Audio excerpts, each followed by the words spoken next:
Olá pessoal, bom dia. Vamos iniciar mais uma aula de geografia. Daremos continuidade ao assunto estudado na aula passada, formações vegetais. Vimos as principais formações vegetais do Brasil.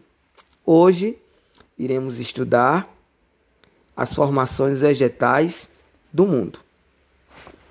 Vamos lá.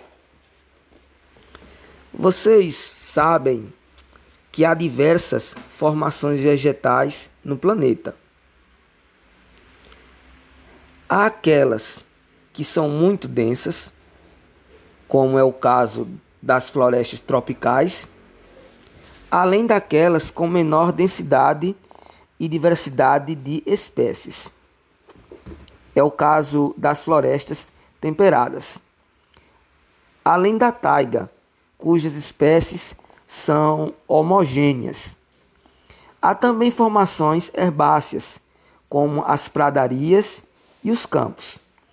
E as formações complexas, como as savanas de climas tropicais, além daquelas adaptadas a climas rigorosos, como a tundra, em regiões de clima subpolar. Todas as formações vegetais têm grande importância para a preservação dos vários biomas e ecossistemas da Terra. Vamos começar a falar a respeito da tundra, vegetação rasteira de ciclo vegetativo extremamente curto, por encontrar-se em regiões subpolares. Desenvolve-se apenas durante os 3 meses de verão, nos locais onde ocorre o degelo. Observem que a tundra se encontra em regiões de altas latitudes. Aqui, ó. Tá vendo?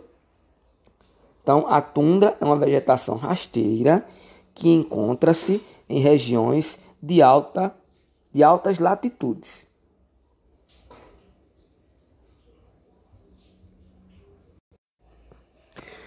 Temos também as coníferas,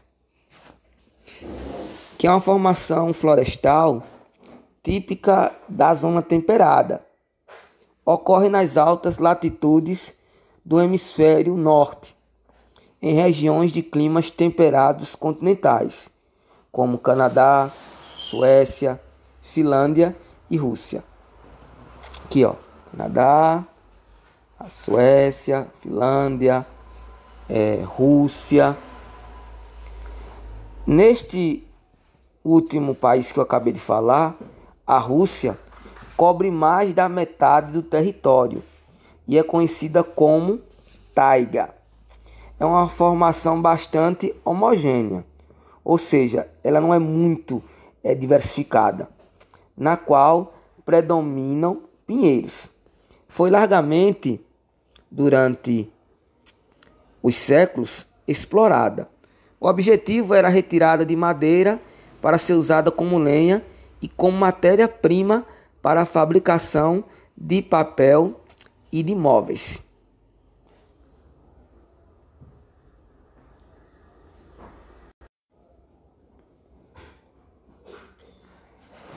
Temos também a floresta temperada. Essa partezinha verde aqui, ó. Diferentemente das coníferas, esta formação florestal, típica das zonas climáticas temperadas, é encontrada em latitudes mais baixas e sob maior influência da maritimidade, o que permite a instalação de atividades agropecuárias.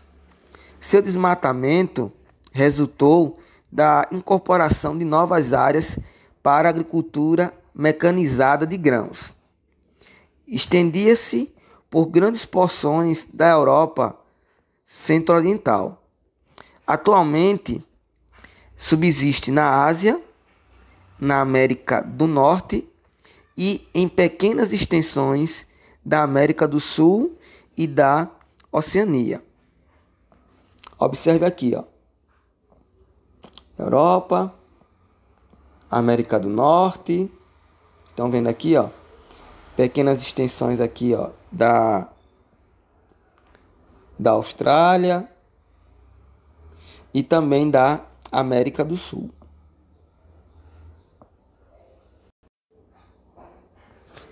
Temos também a vegetação chamada de mediterrânea. Aqui no mapa, essa daqui, ó, rosinha. Deixa eu mostrar aqui para vocês. Essa daqui, ó. No mapa, ela aparece com o nome de chaparral, tá? Mas ela é chamada de vegetação mediterrânea. Desenvolve-se em regiões de clima mediterrâneo, que apresentam verões quentes e secos, e invernos amenos e chuvosos. É encontrado em pequenas porções da Califórnia, nos Estados Unidos, do Chile, da África do Sul e da Austrália. As maiores ocorrências estão no sul da Europa, onde foi largamente desmatada para o cultivo de oliveiras e videiras, e no norte da África. Trata-se de uma vegetação esparsa que possui 3 estratos, ou seja, vegetação de 3 alturas diferentes: um arbóreo, um arbustivo e o outro herbáceo. Então, observem que a área de maior aparição dessa vegetação é justamente aqui, ó, na Europa, mais especificamente aqui, ó, no sul da Europa e norte da África. Há, é claro, ocorrências em outros países, mas a maior ocorrência se encontra nessa área aqui que eu acabei de marcar.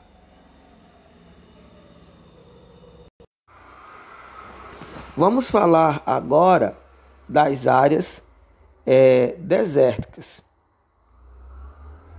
Estou aqui apontando algumas áreas desérticas, tá? Olha só, no deserto, o bioma cujas espécies vegetais estão adaptadas à escassez de água, situação típica dos climas polares, áridos e semiáridos. Em regiões de climas áridos e semiáridos, no caso do sertão do Brasil, né?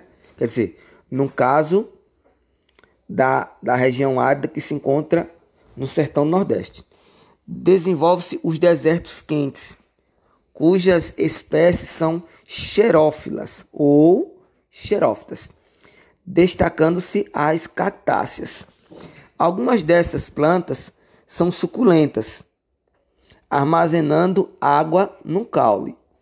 Não possuem folhas, ou elas evoluíram para espinhos, dificultando a perda de água pela evapotranspiração.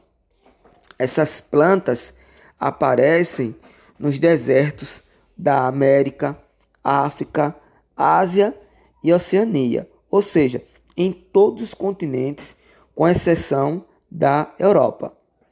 Em regiões de climas polares, situadas nas zonas glaciais, desenvolvem-se os desertos gelados, com fauna e flora adaptadas a essas condições. Deu para entender?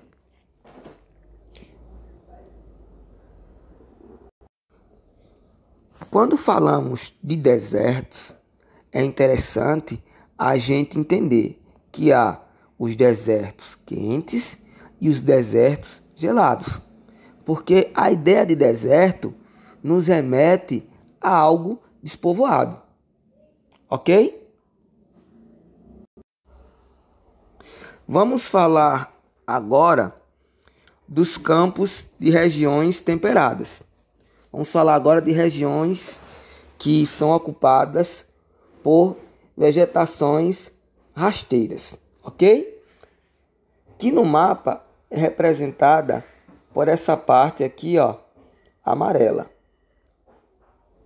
Vegetações rasteiras, que são compostas basicamente de gramíneas. São encontradas sobretudo em regiões de clima temperado. Desenvolve-se na Rússia e Ásia Central, nas grandes planícies americanas, nos pampas argentinos, no Uruguai, na região sul do Brasil e na grande bacia artesiana na Austrália, muito usada como pastagem. Essa formação é importante por enriquecer o solo com matéria orgânica. Um dos solos mais férteis do mundo, denominado Tchernozion, terras negras, em russo, é encontrado sob as pradarias da Rússia e da Ucrânia. Ok? Então, eu caracterizei essa vegetação rasteira, chamada de pradarias, de pampas, de campos. Deu para entender?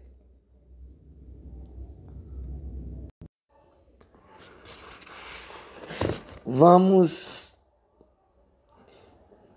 falar mais de uma. Vamos falar das savanas. Essa partezinha aqui, ó, roxa, podemos chamar de savanas. Vamos lá.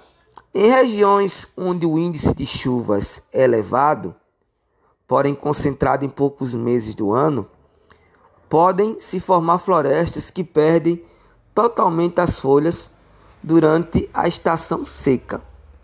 Ou podem formar-se as savanas, que é uma formação vegetal complexa que apresenta estratos arbóreo, arbustivo e herbáceo.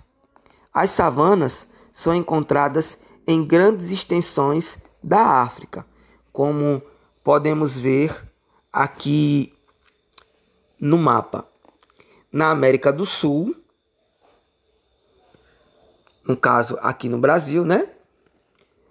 No México e também na Austrália. Aqui no México, aqui, vamos lá, no México e aqui na Austrália e também na Índia. E são amplamente utilizadas para agricultura e pecuária. Lembrando que aqui no Brasil, esse tipo de vegetação não recebe o nome de savana, e sim de campos. Ok? E por fim, temos as florestas chamadas de tropicais, representadas no mapa por essa cor verde. Lembrem-se que essas florestas possuem uma grande biodiversidade. Aqui no Brasil, as florestas tropicais são chamadas de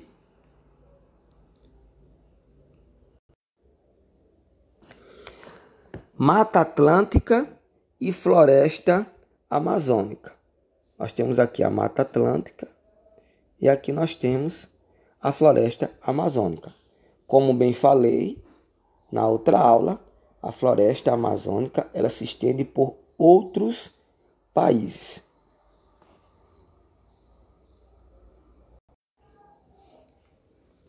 É interessante também falarmos a respeito do desmatamento e de suas consequências nessas áreas florestais.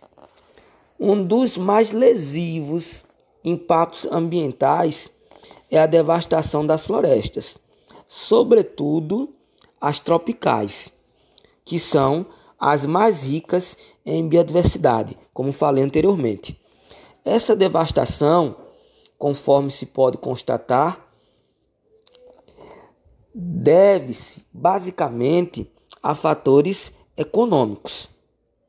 Tanto na Amazônia, como, por exemplo, quanto nas florestas africanas e nas do sul e sudeste asiático, o desmatamento ocorre sobretudo como resultado de extração de madeira, instalação de projetos agropecuários, implantação de projetos de mineração, instalação ou expansão de garimpos, construção de usinas hidrelétricas, incêndios que colaboram para aumentar a concentração de gás carbônico na atmosfera, queimadas e por aí vai.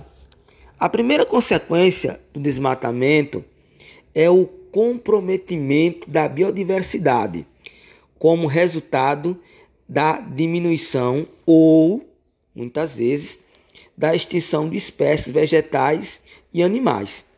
As florestas tropicais têm uma enorme biodiversidade e, por isso, adquirem um incalculável valor. Muitas espécies, hoje ainda desconhecidas da sociedade urbana,